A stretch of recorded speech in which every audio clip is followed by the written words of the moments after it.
Hello. हमारा theoretical exam तो हो चुका है, अब प्रैक्टिकल एग्ज़ाम का बारी है।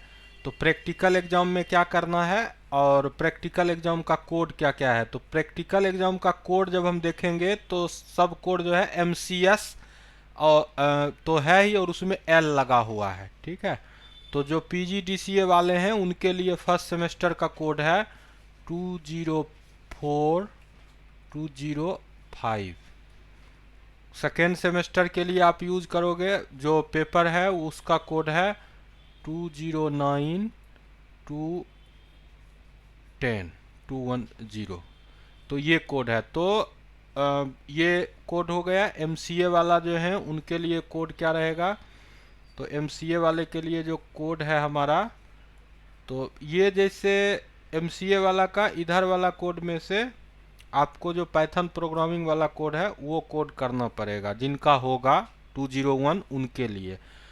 और जिनका इधर होगा तो उनको डेटा स्ट्रक्चर वाला जो है 208 का प्रैक्टिकल लैब वो तैयार करना पड़ेगा। उसके बाद इधर आ जाओगे तो इधर हमारा है 206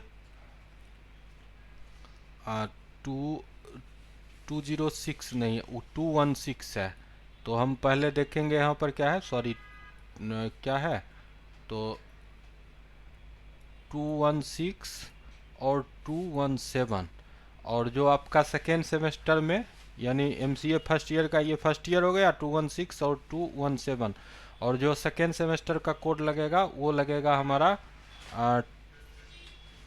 222 और 223।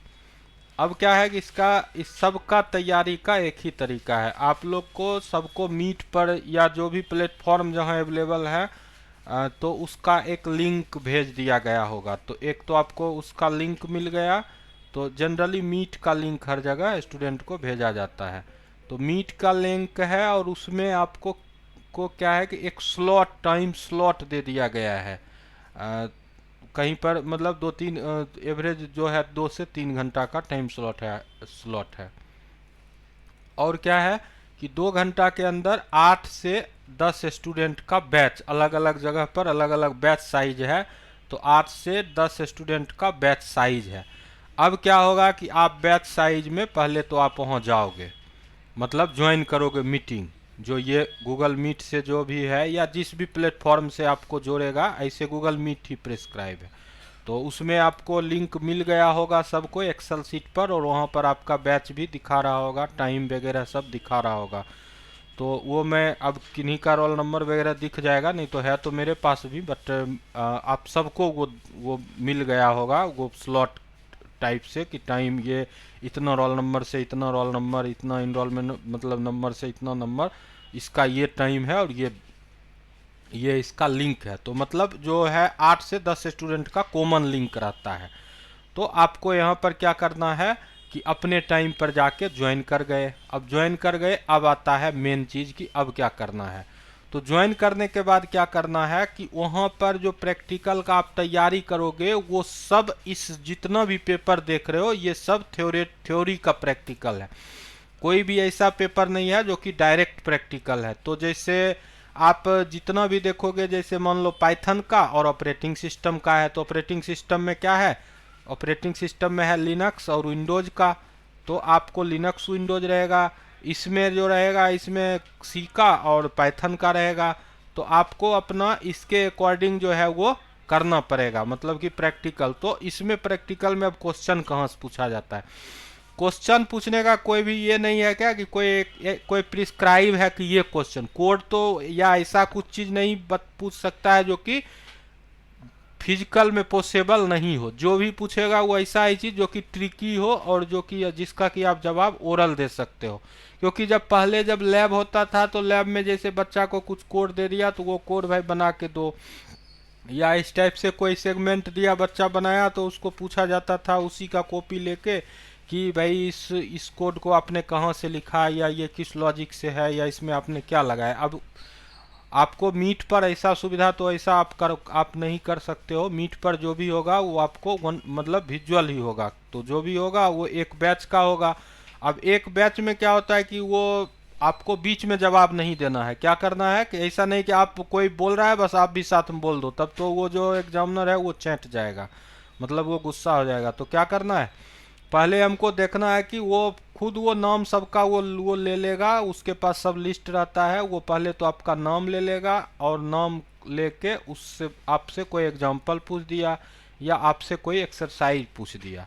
या जैसे हम पढ़ते हैं तो पढ़ने में जैसे जो भी थ्योरेटिकल चीज़ है, जैसे मान लो कि आप पूछ दिया इनहेरिटेंस क्या है, तो अब इनहेरिटेंस पूछा तो किसी को इनहेरिटेंस पूछ देगा, किसी को ओवरलोडिंग पूछ देगा, किसी को ओवरराइडिंग पूछ देगा। तो इस तरह से क्या होगा कि क्वेश्चन सबको अब कभी कभी क्या होता है कि जैसे पहला स्टूडेंट नहीं क्वेश्चन का जवाब दिया तो दूसरा को आंसर पास करने को देगा कि भैया आप दो जवाब, फिर क्या तीसरा को देगा। तो सबसे जो स्टूडेंट को डर लगता है वो वाइवा से लगता है, और वाइवा में बस इतना ही हमारा रहता है कि हमने अगर पढ़ा है। वाइवा होता किस लिए है, असाइनमेंट के जो असाइनमेंट में जो आप 20 मार्क्स कम देखते हो तो उसी के इक्विवेलेंट में ये सब करवाया जाता है। तो वहाँ पर ये देखा जाता है कि आपको प्रैक्टिकल में मतलब वास्तव में आपको आता है या नहीं आता है। अब जिसका मान लो ऐसा नहीं कि वहाँ पर से किसी को कोई वो करेगा, हाँ ये है कि अगर आपका परफॉर्मेंस अच्छा रहेगा तो यहाँ से आपको मुफ्त का ज़्यादा मार्क्स मिल जाएगा, ज़्यादा ग्रेड मिल जाएगा। और अगर आपका नहीं, तो इसके लिए करना क्या है कि जो एग्ज़ाम के लिए तो चलिए आपने बहुत स्टूडेंट तो क्लास से ही एग्ज़ाम हॉल से ही क्वेश्चन पेपर शेयर कर रहा था, तो वो तो चलो जो हो गया वो हो गया। इसमें आप किसी का हेल्प जैसे सर हिला रहे हैं, ये कर रहे हैं, कैमरा बंद कर रहे हैं, इस टाइप का हरकत नहीं करना, नहीं तो वो फिर अगला साल का लफड़ा आपको लगा देगा अगर एग्जामिनर टाइट रहा तब। नहीं तो आप नॉर्मली करोगे वो क्वेश्चन एक मतलब कुछ तो आप पढ़े होंगे तो उससे रिलेटेड से ही आपका काम चल जाएगा। काम इसमें जनरली जो प्रैक्टिकल का जो आपका बुक है इस सब का इग्नू के वेबसाइट पर लोड है, वो सब बुक। अब ये जो भी हम बता रहे हैं वो ऐसा नहीं है कि हम कोई 204 के लिए अलग है और 223 के लिए अलग है।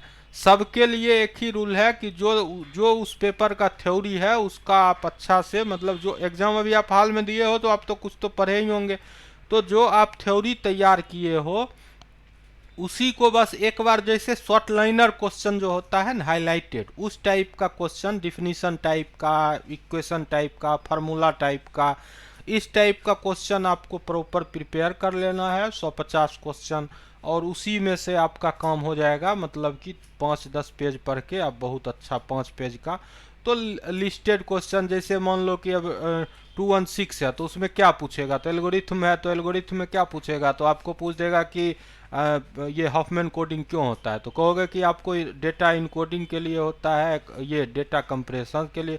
तो बस उससे ज़्यादा उसका आंसर वहाँ पर आपको देने का टाइम भी नहीं रहेगा और देना ही नहीं है। आपको कहेगा कि चलो डायनामिक प्रोग्रामिंग का कम्प्लेक्सिटी बता दो, या कोई भी एक आपको कह देगा क्या कि चलो 0/1 नैपसैक किस में आता है, फ्रैक्शनल नैपसैक किस में आता है, डायनामिक में आता है कि ग्रेडी में। तो इस टाइप का ही क्वेश्चन मतलब जनरली पूछा जाता है। उसी तरह से जैसे डेटा माइनिंग में आपको पूछ देगा क्लस्टरिंग क्या होता है, तो आपको क्लस्टरिंग क्या होता है वो एक लाइन में बता दोगे, ये होता है कि ये होता है क्लस्टरिंग होता है। या आपको सुपरवाइज लर्निंग पूछ दिया, अनसुपरवाइज लर्निंग, इस टाइप का मतलब क्वेश्चन कोई ऐसा नहीं रहेगा जो कि बहुत ज़्यादा अलग से है। टोटल क्वेश्चन कंसेप्ट बेस्ड रहेगा, सिलेबस से रहेगा, डिफिनीशन रहेगा। ओवरऑल जो हम जहाँ तक 12-14 साल से जितना दिन से हम देख पा रहे हैं तो क्वेश्चन हमेशा कोई भी कहीं का गाइड है तो वो क्वेश्चन यही पूछता है। बट यही है कि आप पेशेंस के साथ अच्छा से ऑनलाइन अटेम्प्ट कीजिए, और आप अच्छा से अटेम्प्ट करोगे तो आपको खुद लगेगा कि हाँ तो इसके लिए आपको और कुछ भी ज़रूरत नहीं है। आप अपना जो भी है उसका थ्योरेटिकल बुक, जो भी आपने उस पेपर के थ्योरी में पढ़ा है वो थ्योरी आप देख लो कि भाई हमारा थ्योरी क्या है। उसके बाद उसका जो लैब मैनुअल है उस लैब मैनुअल को एक बार अच्छा से पलट लो, और कोड जो है कोड जैसे उसमें कोई कोड पूछने का, कोई भी कोडिंग पूछने का, कोई आप ऑनलाइन में कैसे कोड का, तो कोड का आप कुछ पूछा नहीं जाएगा, उससे रिलेटेड चीज़ पूछा जाएगा कि अगर कोई कुछ है तो उसका आप इस तरह से बता सकते हो, तो डिफिनीशन ही जनरल पूछा जाएगा। तो आप थ्योरेटिकल जो है उस एरिया को पूरा उस जो भी आप जो पेपर है उसका थ्योरी सब देख लोगे तो आपका 100% जो है वो वाइवा और ये प्रैक्टिकल जो है, प्रैक्टिकल में मेन वाइवा अगर अच्छा गया तो उधर मार्क्स आपको अच्छा चढ़ जाता है। तो बस आज के लिए इतना ही, धन्यवाद।